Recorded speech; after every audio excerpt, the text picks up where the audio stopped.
صلى الله على محمد. الحمد لله رب العالمين والعاقبة للمتقين والصلاة والسلام على أشرف الأنبياء والمرسلين وعلى آله وصحبه أجمعين أما بعد. أعوذ بالله من الشيطان الرجيم. بسم الله الرحمن الرحيم. يا أيها الذين آمنوا اتقوا الله ولتنظر نفس ما قدمت لغد واتقوا الله إن الله خبير بما تعملون. صدق الله العظيم وصدق رسوله النبي الكريم. إن الله وملائكته يصلون على النبي يا أيها الذين آمنوا صلوا عليه وسلموا تسليما. الصلاة والسلام عليك يا سيدي يا رسول الله وعلى آلك وأصحابك يا حبيب الله. اللهم صل على سيدنا ومولانا محمد معدن الجود والکرم وآلہ وبارک وسلم. حمد و صلاۃ کے بعد اللہ تبارک و تعالیٰ نے قرآن مجید سورۃ الحشر کے اندر ارشاد فرمایا ہے کہ یا ایھا الذین آمنوا اتقوا اللہ، اے ایمان والو اللہ سے ڈرو. وَلْتَنْظُرْ نَفْسٌ مَا قَدَّمَتْ لِغَدٍ، ہر آدمی یہ سوچ لے کہ اس نے اپنے آگے کیا بھیجا، جو اس نے آخرت کے لیے جمع کرایا ہے وہ کیا ہے، یہ غور کر لے. وہ وَاتَّقُوا اللَّهَ، اور پھر ڈر جاؤ اللہ سے. إِنَّ اللَّهَ خَبِيرٌ بِمَا تَعْمَلُونَ، فرمایا تم جتنے مرضی پردے ڈالتے پھرو، تمہارے رب کو تمہارے تمام کاموں کی خبر ہے. اسے پتہ ہے تم کیا کرتے ہو، وہ جانتا ہے. عزیز دوستو، بزرگوں اور بھائیوں، قرآن مجید نے دو چیزوں پر بڑا زور دیا ہے. ایک اللہ کو ماننا، اور اللہ کو ماننے کا مطلب ہے نبی پاک کو بھی ماننا. اللہ کو ماننے کا مطلب ہے کتابوں کو بھی ماننا، قرآن پاک کو بھی ماننا. لیکن دو باتیں آپ کو زیادہ ملیں گی، ایک ایمان، اور اس کے بعد سب سے زیادہ زور ہے ایمان بالآخرت پر. آخرت کو مانو. وَمِنَ النَّاسِ مَن يَقُولُ آمَنَّا بِاللَّهِ وَبِالْيَوْمِ الْآخِرِ وَمَا هُمْ بِمُؤْمِنِينَ. اللہ فرماتے ہیں کچھ لوگوں کا دعویٰ ہے کہ ہم اللہ اور آخرت پر ایمان رکھتے ہیں، حالانکہ وہ ایمان نہیں رکھتے، دعویٰ کرتے ہیں، نفاق کا مظاہرہ کرتے ہیں، منافقت کرتے ہیں. جو اللہ کو ماننے والا ہوتا ہے اس کا رنگ اور ہوتا ہے. جس کو پتہ ہوتا ہے قیامت کے دن اللہ کے حضور کھڑے ہونا ہے، اس کے اعمال یہ نہیں مانتے. کہتے ہیں ہم مانتے ہیں، پر مانتے، دعویٰ ہے کہ ہم مانتے ہیں آخرت کو بھی اور اللہ کو بھی، پر نہیں مانتے. قیامت قائم ہونا ضروری ہے. اگر وقوع قیامت نہ ہو تو ظالم کی تو موجیں لگ گئی، جابر تو موج کرے گا، فاسق اور فاجر تو کہیں گے دنیا میں بھی ہم اپنے اقتدار کے زور پر جیتے رہے، آج بھی ہمیں پوچھنے والا کوئی نہیں. عقلاً نقلاً قیامت کا قائم ہونا ضروری ہے. قیامت قائم ہوگی تو مظلوم کو اس کے ظلم پر داد رسی کی جائے گی اور ظالم کو سزا ملے گی. ایک آدمی ساری زندگی دنیا کے اندر لوٹ مار کرتا رہا، دھوکہ فریب فراڈ کرتا رہا، اس کی راتیں شراب و کباب میں گزر گئیں، وہ مرے اور بات ختم ہو گئی، ٹھیک ہے موج کر کے چلا گیا. ایک آدمی ساری زندگی اس نے اللہ تبارک و تعالیٰ کی رضا کے لیے اپنی نظر کی حفاظت کی، زبان کی حفاظت کی، یہاں تک کہ دل کی بھی حفاظت کی، وہ بھی مرے تو معاملہ ختم ہو گیا. اس طرح تو پھر سرکش کا کچھ بنے گا ہی نہیں. نظام زندگی ساری اس کی سوچ ختم ہو کے رہ جائے گی اگر قیامت قائم نہیں ہوتی. قیامت کا قائم ہونا حق ہے. اس لیے قرآن مجید نے ایک جگہ پہ نہیں 20 جگہ پہ یہ بیان فرمایا ہے کہ قیامت ضرور قائم ہے. قیامت، اور وہ قائم ہو کر اپنے سارے لوازمات سمیت قائم ہوگی. میرے نبی پاک صلی اللہ علیہ وسلم نے فرمایا مظلوم کو حق ملے گا، ظالم کو سزا ملے گی۔ جابر اس دن اللہ کی بارگاہ میں رسوا کیے جائیں گے، جن پر جبر کرتے رہے انہیں اللہ کے حضور سے عطا کیا جائے گا۔ قیامت کا وقوع ہونا ضروری ہے، اور قیامت تو جب قائم ہوگی تب ہوگی، دنیا میں بھی ایسا ہوتا ہے۔ ظلم کا انجام ٹھیک نہیں ہوتا، جبر کا انجام، جھوٹ کی زندگی لمبی نہیں ہوتی، دھوکے، فریب، فراڈ، ملمہ سازی، ان چیزوں کی عمریں اللہ نے تھوڑی رکھی ہیں۔ وقتی طور پر ظالم کو، دھوکے باز کو، جابر کو جو مہلت ملتی ہے وہ سمجھتا ہے میری سیاست کام کر رہی ہے، وہ سمجھتا ہے میں بڑا دانا ہوں، بڑا چالاک ہوں، دیکھ لو اتنے ظلم کے، جبر کے، دھوکے کے باوجود بنا ہوا ہوں۔ حالانکہ اللہ کی طرف سے اسے مہلت ملتی ہے، اور بڑا ہی مہربان ہے، مہلت اس طرح دیتا ہے کہ میرے نبی پاک علیہ السلام نے فرمایا جب میرا مسلمان نیکی کرتا ہے تو اللہ فرشتوں سے فرماتا ہے 70 گنا بڑھا کے لکھ لو اس کی نیکی، 70 گنا۔ اور جب گناہ کرتا ہے تو اللہ فرماتا ہے ٹھہر جاؤ، ابھی لکھنا نہ، اسے ٹائم دو۔ یا اللہ کتنا؟ فرمایا 24 گھنٹے تو دو، ہو سکتا ہے توبہ کر لے، یہ اس کی مہربانی ہے۔ اب وہ جو اللہ نے مہلت دی ہے نا کہ شاید توبہ کر لے، لوگ سمجھتے ہیں میری چالاکی کی وجہ سے نظام سیٹ چل رہا ہے، میں بڑا تیز ہوں، 2 4 5 باتیں بولتا ہوں سب صحیح ہو جاتا ہے۔ لوگ اس کو اپنی دانائی سمجھ لیتے ہیں، حالانکہ وہ اللہ کی طرف سے۔ فرعون نے کئی 100 سال حکومت کی، اور اس طرح اس نے ظلم کیے کہ لاکھوں اور ہزاروں بچے قتل ہی کرا دیے، 12,000 عورتوں کے پیٹ میں حمل تھا اس نے ضائع کرا دیا۔ جب حضرت موسیٰ علیہ السلام اپنی قوم کو لے کے نکلے، راستے میں دریا آ گیا، فرعون پیچھے لگا ہوا تھا، وَإِذْ فَرَقْنَا بِكُمُ الْبَحْرَ فَأَنْجَيْنَاكُمْ، اللہ فرماتے تمہارے لیے میں نے دریا کو پھاڑا اور تمہیں نجات دے دی، وَأَغْرَقْنَا آلَ فِرْعَوْنَ، اور فرعون کو غرق کر دیا، وَأَنْتُمْ تَنْظُرُونَ، تم کھڑے دیکھ رہے تھے۔ اب جب حضرت موسیٰ دریا کے کنارے پہنچے تو فرعون بھی پیچھے آیا۔ فرعون لوگوں سے کہا کرتا تھا کہ میں کہتا ہوں تو دریا چلتا ہے، میں کہتا ہوں تو ہوائیں آتی ہیں، میرے حکم کے پابند ہے سارے۔ جاگ رہے ہیں نا آپ حضرات، غور فرمائیے گا بات پر۔ دعویٰ تھا اس کا کہ میں کہتا ہوں تو نظام زندگی چلتا ہے۔ اب جب دریا کے کنارے پہنچی حضرت موسیٰ علیہ السلام تو اللہ نے حکم دیا کہ آپ عصا ماریں۔ جناب موسیٰ نے عصا مارا، 12 رستے بن گئے۔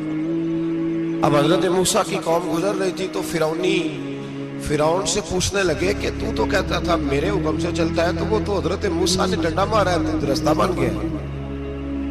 باز نہیں آتا انسان باز بنے بڑے ہیں اس کے پاس، بڑی دلیلیں ہیں، جھوٹ سچ بول کے اپنے آپ کو مطمئن کرتا ہے، آخر دم تک تبدیل ہونے کو تیار نہیں ہوتا، دلیلیں گھڑتا رہتا ہے، بناتا رہتا ہے، شور کرتا ہے جان بوجھ کے۔ بھئی تو کہتا تھا میرے چلانے سے چلتا ہے، تو باز ابھی بھی نہیں آیا۔ کہنے لگا میں نے ہی حکم دیا ہے کہ ذرا پھٹ جا، مجھے یہ زندہ چاہیے۔ باز رسی جل گئی، بال کہنے لگا میں نے ہی کہا ہے دریا کو کہ یہ مجھے زندہ چاہیے، میرے بھاگے ہوئے ہیں تو اس لیے پھٹا ہے، تو آؤ میرے ساتھ دریا کراس کریں۔ تو پتا تو ان کو بھی تھا نا، جتنا تو رب بنا ہوا ہے، پتا تو تھا، سارے جانتے تھے۔ کہنے لگے تو پہلے کراس کر، اگر تو بچ گیا تو ہم بھی پیچھے آتے ہیں۔ اب چاروں ناچار۔ ایک روایت تو یہ ہے کہ یہ جب خدائی کا دعویٰ کرتا تھا نا، تخت پہ بیٹھا ہوتا تھا، تو ایک دن حضرت جبریل آئے اس کے پاس انسانی شکل میں، تو کہنے لگے میں بڑی دور سے آیا ہوں تو ایک مسئلہ پوچھنا تھا۔ کہا پوچھو۔ کہنے لگے ایک غلام تھا کسی بادشاہ کا، تو بادشاہ نے اسے تھوڑی دیر کے لیے ایک علاقے کی سربراہی دے دی۔ کتنی دیر کے لیے ہمیں سربراہیاں ملتی ہیں؟ کیوں جی؟ تھوڑی دیر کے لیے ملتی ہے نا، تھوڑی دیر کے لیے سربراہی دے دی ایک غلام کو۔ ذرا بات کو سمجھیے، حضرت جبریل پوچھتے ہیں، کہتے ہیں سربراہی مل گئی،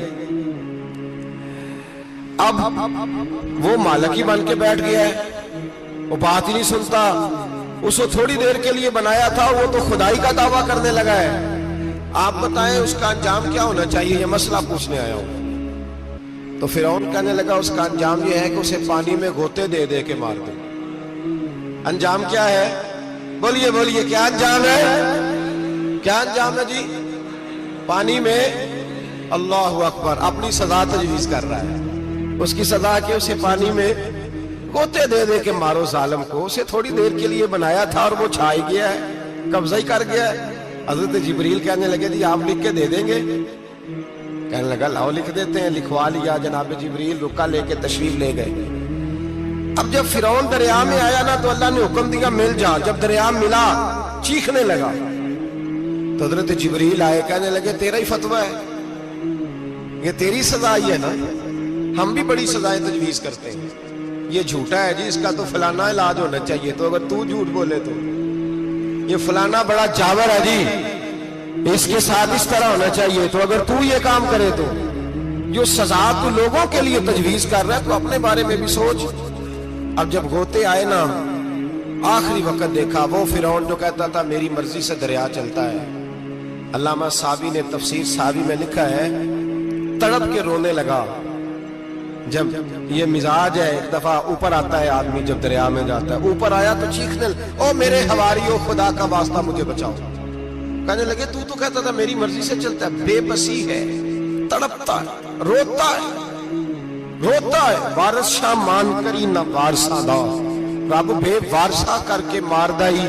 تڑپ رہا ہے, چلا رہا ہے, کوئی مدد کو نہیں پہنچتا. اب جب آخری غوطہ آیا تو کہنے لگا آمنا بے رب موسیٰ و ہارون, میں موسیٰ کے رب کو بھی مان گیا, ہارون کے رب کو بھی. اللہ نے فرمایا نہیں, اب تیرا ماننا قابل قبول ہے. اس وقت ماننا تھا جب تجھے مہلت دی تھی, جب تو جوان تھا. بڑھاپا آتا ہے, بیماری آتی ہے, جوان آدمی بیماری کا شکار ہوتا ہے تو کہتا ہے یا اللہ ایک دفعہ صحیح کر دے, میں ساری پڑھا کروں گا. ایک دفعہ ٹھیک کر دے, میں مسجد میں رہوں گا, میں اگلے سال اعتکاف بھی کروں گا, میں ساری تراویح پڑھوں گا. تو اس وقت پڑھنی تھی جب تجھے مہلت دی تھی. اس وقت پڑھنا تھا جب اللہ نے تجھے آسانی دی, زندگی دی. اگلا وقت یہ حال ایک کا نہیں ہوا. نمرود کو دیکھ لیں, حضرت ابراہیم علیہ السلام کو کہتا تھا میں رب ہوں. آپ نے فرمایا رب تو وہ ہے جو زندہ کرتا اور مارتا ہے. ایک موت کا قیدی بلایا, کہنے لگا ہاں بھائی کتنے دن رہ گئے تھے پھانسی میں؟ کہنے لگا جی پرسوں ہونی تھی. کہا جا تجھے آزاد کیا, لو میں بھی زندگی دیتا ہوں. ایک بے گناہ آدمی کو پکڑ کے قتل کر دیا, کہتا میں بھی مارتا ہوں. حضرت ابراہیم علیہ السلام کہنے لگے تو بیوقوفوں جیسی دلیلیں دے رہا ہے. چل اس طرح کر, میرا رب سورج مشرق سے نکالتا ہے, تو اگر رب ہے تو مغرب سے نکال کے دکھا. اب دلیل کا جواب کوئی نہیں تھا تو کہنے لگا پکڑو اور آگ میں ڈال دو. اللہ کے نبی کو آگ میں ڈالنے والا. یہاں ایک مچھر بیٹھا ہے, 400 سال حکومت کی اور خدائی کا دعویٰ کیا. یہاں مچھر بیٹھا تھا, چھینک آئی تو مچھر اندر چلا گیا. پہلے دربار کا ادب یہ تھا کہ جو آئے سجدہ کرے. اب اس کے سر پہ کوئی چیز مارتا تھا تو اسے سکون ہوتا تھا. مچھر تھوڑی دیر کے لیے اس کا دماغ چھوڑتا تھا. او بھائی یہ اس دھرتی پہ اللہ نے لوگوں کو نظارے دکھائے اور ہمیں سمجھانے کے لیے دکھائے. ہمیں تفکر کی, غور کی دعوت دی کہ دیکھ لینا, اپنے عمل کو پرکھنا. تمہارے عمل حضرت موسیٰ کے فرما برداروں جیسے ہیں, جناب ابراہیم کے فرما برداروں جیسے ہیں, یا بن کے بیٹھ گئے ہو؟ اب دربار کا ادب یہ ہے, بے بسی کا یہ حال ہے کہ جوتے لٹکتے ہیں دربار میں, جو آتا ہے جوتا کھینچتا ہے. اور ادب یہ ہے کہ 10 جوتے نمرود کے سر پہ مارو. اور 400 سال جوتے لگتے رہے. روتا تھا, جو آدمی آتا تھا منتیں کرتا تھا, کہتا تھا کہیں سے کوئی دوائی مل جائے گی. پاگلوں جیسی زندگی گزاری, پاگلوں جیسی سخت. وہ تو حساب, وقوع قیامت تو حساب ہوگا ہی. یہاں لوگ پاگل ہو کے مرتے ہیں, معذرت, نفسیاتی مریض ہو کے مرتے ہیں. یہاں آخری وقت اتنا سخت آتا ہے کہ دنیا موت کی دعائیں مانگتی ہے. میرے بھائی جب انسان ظلم کرتا ہے تو بھول جاتا ہے کہ شاید مجھے پوچھے گا کوئی نہیں. جب وہ زیادتی کرتا ہے تو بھول جاتا ہے. جب وہ کسی کا حق کھاتا ہے تو وہ کہتا ہے شاید اس کا تو وارث ہی کوئی نہیں جس کو میں لوٹ رہا ہوں. لیکن جب اللہ کی پکڑ آتی ہے, حجاج بن یوسف ظالم تھا, اس نے اچھے کام بھی کیے تھے. قرآن پاک پر زیر زبر آراب حجاج بن یوسف نے لگوایا.